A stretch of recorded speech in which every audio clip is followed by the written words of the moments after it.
കുഞ്ഞിക്കണ്ണന്റെ തലയിൽ കൈവറ്റി ഉറയെ കുറിപ്പ് ചൊല്ലി, കുഞ്ഞിക്കണ്ണ, എന്റെ നേർവങ്ങൾ ഉണ്ണിയമ്മയ്ക്ക് നിന്നെ കൊണ്ട് ഞാൻ കുറവ് കൊടുക്കും. അത് നിങ്ങൾ പറഞ്ഞില്ല എന്ന് സത്യം ചെയ്യാമോ കുറിപ്പ്? നിർത്തി. ഞാൻ പറഞ്ഞത് പറഞ്ഞിട്ടില്ലെന്ന് ഒരിക്കലും പറയുകയില്ല മാത്രം. പണ്ട് ഞാനും ഈ നിൽക്കുന്ന ചേവായി കുറിപ്പും പൊന്നിയം കോട്ടയിലേക്ക് പടവെട്ടാൻ പോയി. അന്ന് കുഞ്ഞിക്കണ്ണന് 15ഓ 16ഓ വയസ്സ് വരും. അവനും ഞങ്ങളുടെ കൂടെ പോയിത്തിനെത്തി. വാളും പരിചയം എടുത്ത് കുഞ്ഞിക്കൈ വീശി വെച്ച് മാച്ചാനെ അരിഞ്ഞു വീഴ്ത്തുന്നത് കണ്ടപ്പോ എന്റെ ഉള്ളിൽ കുളിർ കയറി. അന്ന് ഇവന്റെ തലയിൽ കൈവച്ച് ഞാൻ സത്യം ചെയ്തത് ശരിയാണ്.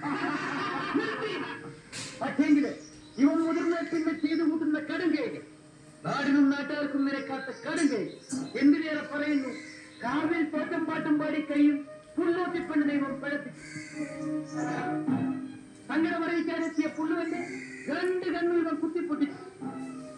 ഈ തമ്മാടിക്ക് എന്റെ സത്യപ്പടി എന്റെ നേർവങ്ങളെ ഞാൻ കൊടുക്കണം.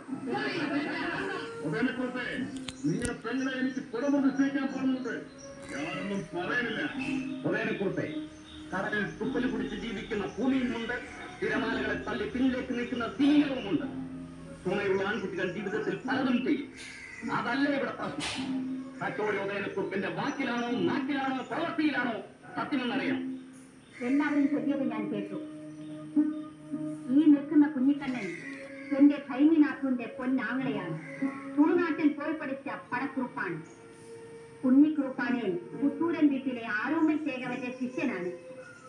കുഞ്ഞമ്മ എന്റെ ഉള്ളിലെ കരിക്കൂട്ട് തരികയാണ്. തച്ചോടി ഉദയനക്കുറുപ്പ് എന്റെ ആങ്ങളമാരിൽ ഒരാളാണ്. ഈ വെള്ളിയിൽ എനിക്ക് ഒന്നേ പറയാനുള്ളൂ. ഉദയനക്കുറുപ്പിന്റെ നേർപ്പിങ്ങൾക്ക് പുറവ് കൊടുക്കുന്നവൻ ഈ നാട്ടിലെ ഏറ്റവും വലിയ പോരാളിയായിരിക്കണം. ഞാൻ ഈ നാട്ടിലെ ഏറ്റവും വലിയ പോരാളിയാണ്. അത് തീരുമാനിക്കേണ്ടത് അന്തപ്പറ്റില്ല.